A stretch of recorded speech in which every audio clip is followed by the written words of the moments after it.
মারামারিতে না জেতার পরে এই কান্দা মানুষ যে হেরে কাঁদে, ও তো হেরে কাঁদছে, মারামারিতে জিততে পারে নাই তাই।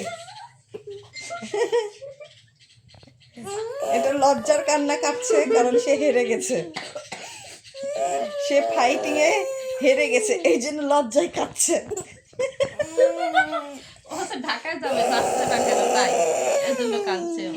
তুমি ঢাকায় যাবা? ঢাকায় যেয়ে কি কুস্তি খেলবা?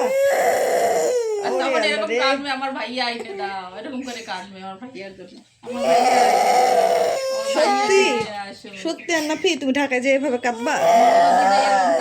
আমার ভাইয়া, আমার ভাইয়া, ভাইয়া কথা মনে পড়ে। এখন ভাইয়ের সাথে যুদ্ধে পরাজিত হয়ে হারার কান্না কাঁদছে। কি হইছো? মারতে পারো